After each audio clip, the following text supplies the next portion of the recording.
নমস্কার। এই সময় অনলাইনের পুজোর পডকাস্টে আপনাকে স্বাগত। আর আমি সায়নী বলছি। আজ বিংশতি পর্ব, বিষয় গগন ডাকাত। লিখেছেন কৌশিক ভট্টাচার্য। বেলা থাকতে থাকতেই বেরিয়েছিলেন। ইচ্ছে ছিল সূর্য ডোবার আগেই দক্ষিণেশ্বরে পৌঁছবেন। রামকৃষ্ণদেব বড় অসুস্থ। তাকে দেখতেই কামার পুকুর থেকে হেঁটে দক্ষিণেশ্বর যাচ্ছেন মা শারদা। সঙ্গে রয়েছেন আরও কয়েকজন মহিলা। এই পথে একা যাওয়া নিরাপদ নয়, ডাকাতির বড় উপদ্রব, তাই দল বেঁধেই যান সকলে। কামার পুকুর ছেড়ে কিছুটা গেলেই তেলে ভোলার মাঠ, জলা জঙ্গল এলাকা। পা চালিয়ে হাঁটলেও ক্রমশই অন্যদের থেকে পিছিয়ে পড়ছিলেন মা শারদা। হাঁটা পথে ক্লান্তি, শরীর যেন আর দিচ্ছে না। তবে তার অভ্যাস আছে, মাঝে মধ্যেই হেঁটে দক্ষিণেশ্বর যান। সেদিনও মনের জোরেই হাঁটছিলেন। তখনই জয় মা কালী চিৎকারে আকাশ বাতাস কেঁপে উঠল। থমকে দাঁড়ালেন শারদা। না দাঁড়িয়ে উপায়ও ছিল না। জঙ্গল ফুঁড়ে 25 থেকে 30 জনের একটা দল ঘিরে ফেলল শারদাকে। প্রত্যেকের পরনে খেটো ধুতি, হাতে বল্লম। শারদা বুঝে গেলেন ডাকাতদের খপ্পরে পড়েছেন। আশপাশটা একবার দেখে নিলেন। কেউ কোথাও নেই, পালাবার কোনো উপায়ও নেই। সেই সময়ই একটা লাঠি ঠুকতে ঠুকতে শারদার সামনে এগিয়ে এলো সর্দার। দৈত্যের মতো চেহারা, ঝাঁকড়া চুল, চোখ দুটো জবা ফুলের মতো লাল, হাতে পায়ে মোটা লোহার বালা, কপালে রক্ত তিলক। ঘরে গলায় ডাকাত সর্দার বললেন, কে তুই? কোথায় যাচ্ছিস? শারদার বুকের ভেতরে তখন উথাল পাথাল চলছে, তবে মুখে কিচ্ছুটি বুঝতে দিলেন না। শান্ত গলায় বললেন, এই তো বাবা, আমি শারদা, তোমার জামাইকে দেখতে দক্ষিণেশ্বরে যাচ্ছি। আমার জামাই? শারদাকে দেখিয়ে সাগরেদদের উদ্দেশ্যে বললেন, এ বলে কি রে, আমার জামাই? ডাকাত সর্দারের হাসি আর থামছেই না। সাগরেদরাও হেসে লুটোপুটি খাচ্ছে। সর্দার হাসতে হাসতেই মাঠে বসে পড়লেন। তবে তো তুই আমার মেয়ে হলি।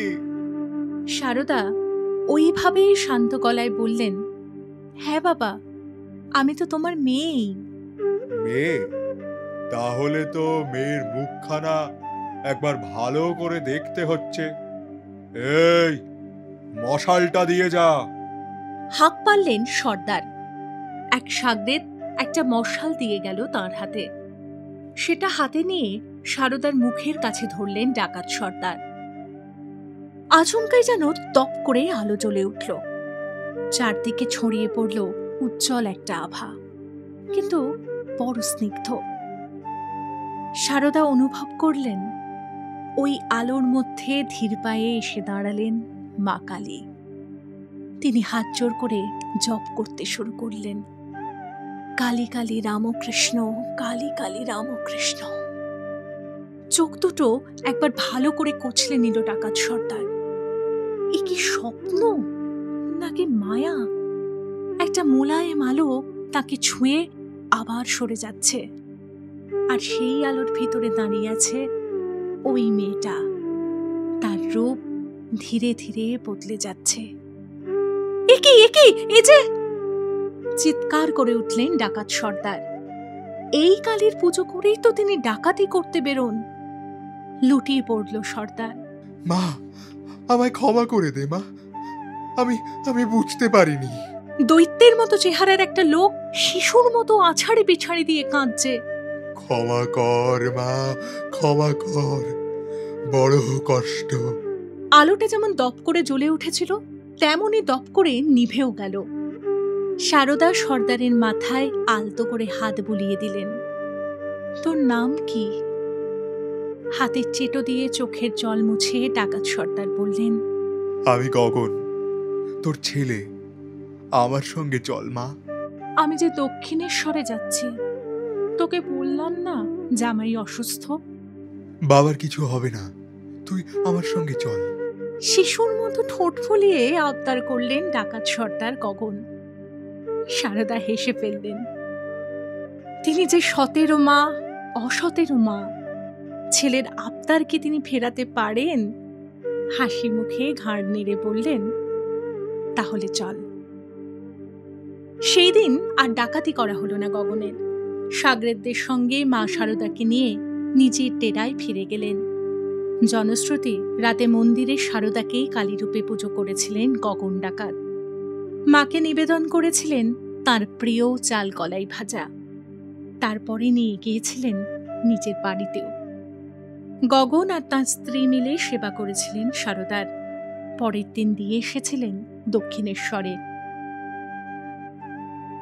সিঙ্গুরের কাছে পুরুষোত্তমপুরে রয়েছে সেই ডাকাতকালীর মন্দির।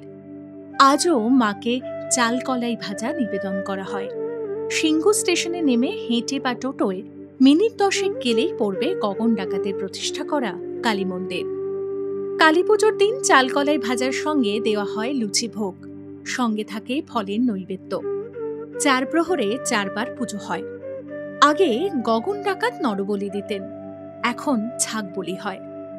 মা কালীর মধ্যে আজও বাস করেন সারদা। এখানকার মানুষের তেমনটাই বিশ্বাস। আজকের পর্ব এখানেই শেষ। কাল শোনাব স্বাধীনতা সংগ্রাম আর কালীর গল্প। শুনতে থাকুন এই সময় অনলাইনের পুজোর পডকাস্ট।